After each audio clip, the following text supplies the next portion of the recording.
Fala pessoal, tudo bem? Nós estamos aí no PET 4, semana 3, terceiro ano de Física, e o assunto da semana é campo magnético gerado por corrente elétrica. Mas antes da gente começar a nossa aula, a gente não pode esquecer de fazer o que mesmo, gente? Ir lá e curtir, né? Dar o seu joinha, se inscrever no canal, ir no Instagram, verificar a programação. Toda semana tem uma coisa diferente, tem dicas, tem quiz, tem a redação semanal toda quarta-feira com o GG, com a Mary Maia, coisa top de linha, topzera mesmo, que você não pode perder. Agora, se você quiser saber tudo que acontece aí na nossa plataforma, passa o celular aí no nosso QR Code que o Dicão está segurando e você fica por dentro de tudo e tem acesso a todos os nossos canais. É muito legal, beleza? Meu nome é Moraes, sou professor de Física do Escola Online e a sua aula começa logo depois dessa super vinheta que você adora, assim como eu, e que a gente vai tocar firmemente no seu coração quando atingirmos a incrível marca de 100k. Coração aguenta! Rumo ao 100k. Toca a vinheta!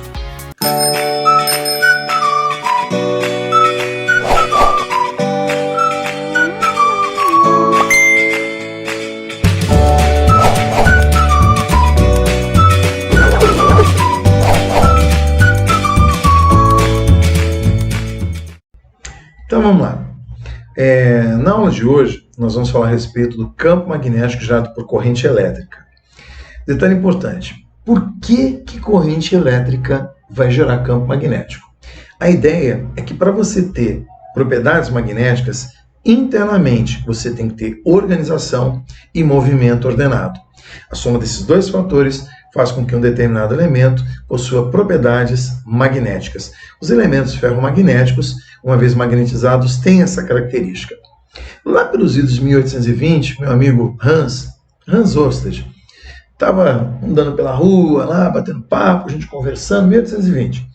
Aí notou que numa feira de ciências lá, uma coisa nova, uma tal de eletricidade, né? E na época só tinha corrente contínua, né? Pilha, bateria, feito através de reação química, então somente corrente contínua. E à medida em que ele aproximava uma bússola de uma região que era percorrida por corrente elétrica, a bússola perdia orientação. Era uma coisa assim muito doida. A bússola começava a se orientar fora da direção do campo magnético terrestre. Então ele, teve uma luz, falou, então quer dizer que essa corrente elétrica deve criar ao seu redor um campo magnético. E aí você pode ver até por essa experiência que tem uma pilhazinha lá. E à medida que ele liga a pilha, a corrente elétrica passa e a bússola perde orientação. Na figurinha do lado tem uma representação dessa mesma experiência que o Ørsted fez. Só que com certeza ele não tinha essas pilhazinhas palito à disposição dele, nem essa facilidade. Bom, o que a gente tem para de repente verificar qual é o sentido que você tem da produção do campo magnético é uma regra que a gente chama de regra da mão direita. É onde você utiliza o dedão, ou seja, o dedão aponta como vetor para cima, dando o sentido da corrente elétrica. Você imagina que você vai envolver o fio, então o campo magnético é um campo circular e envolvente ao fio onde passa a corrente elétrica. E aí a pontinha do seu dedo diz para onde gira o campo magnético. Então, por exemplo, se a corrente estiver para cima, o meu dedão também vai estar para cima. E a minha mãozinha envolve o campo magnético. Você vai ver que à medida que ele envolve, nós vamos ter uma certa limitação, porque a gente trabalha normalmente com figura plana. Então nós vamos ter que representar o vetor campo magnético saindo do plano, envolvendo o fio e entrando no plano novamente. Mas isso é para a próxima tela.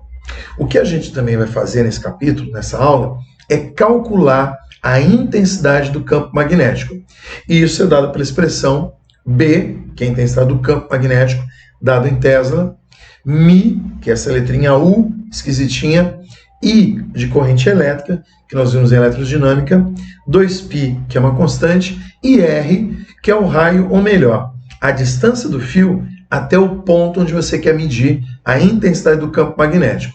Moraes, se eu fizer numa região que tenha plástico, ou que tenha ferro, ou que de repente tenha níquel, ou que tenha vidro, será que o resultado da intensidade do campo magnético vai ser alterado?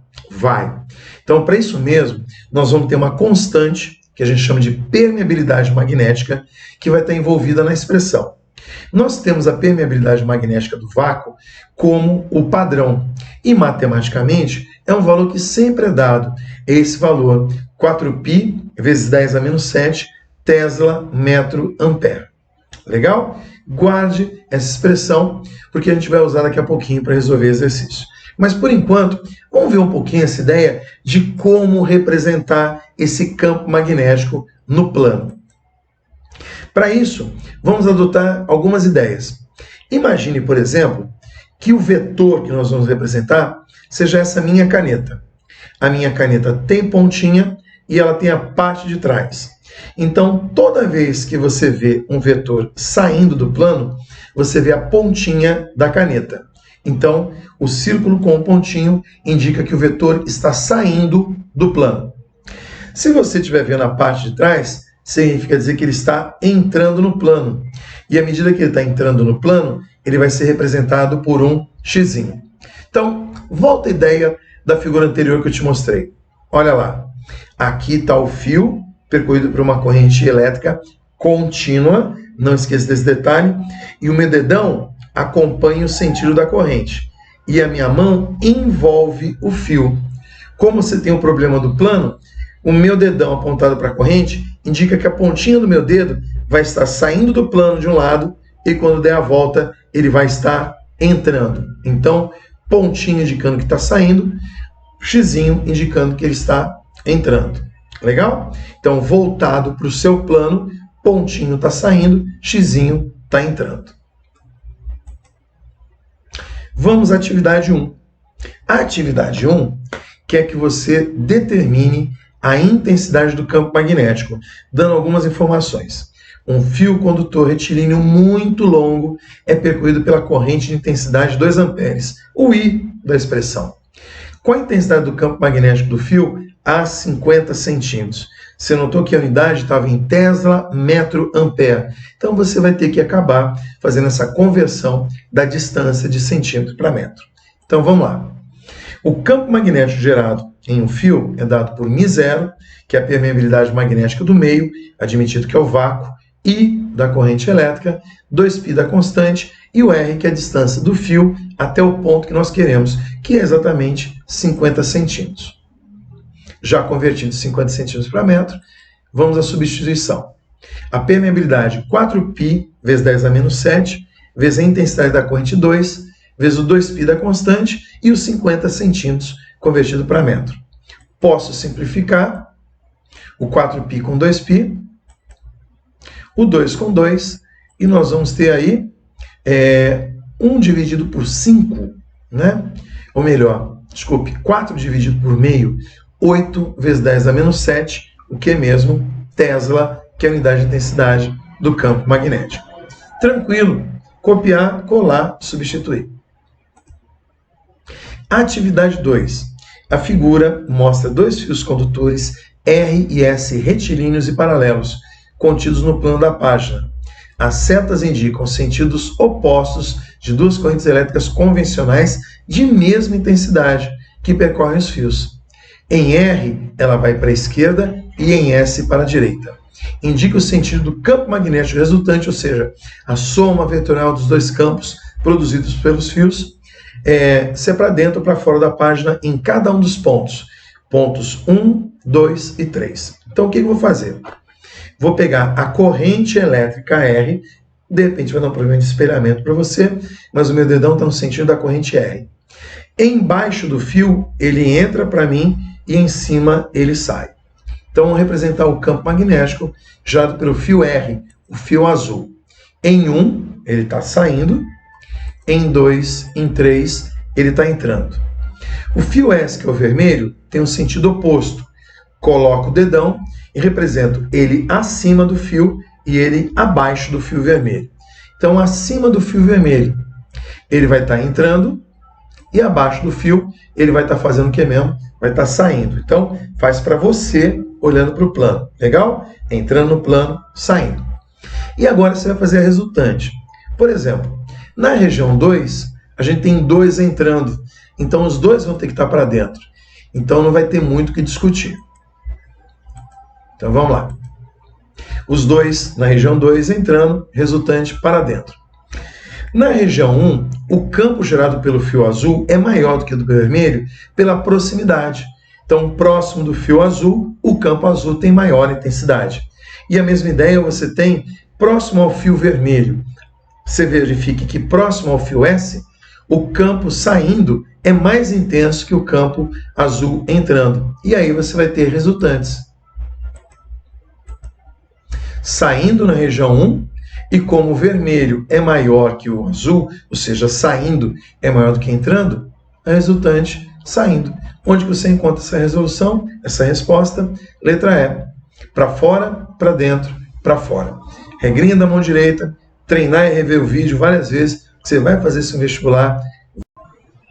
Então é isso, gente. Na atividade 3, ele fala a respeito de 2 fios longos, que são percorridos por correntes de intensidade 3 amperes, o de cima, 4 amperes, o de baixo, nos sentidos indicados na figura.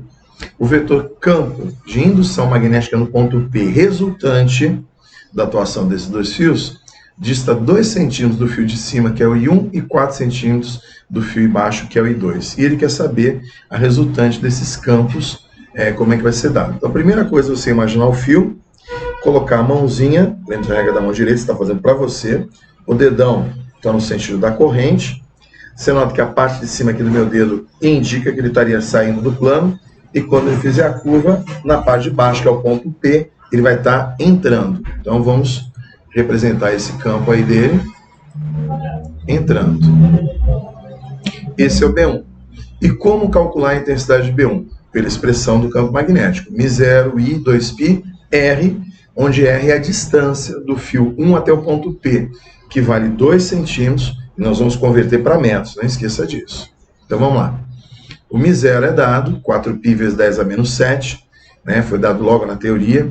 A corrente que passa em cima vale 3 amperes, o 2π é o da constante, e a distância 2 centímetros, 2 vezes 10 a menos 2 metros, já devidamente convertido.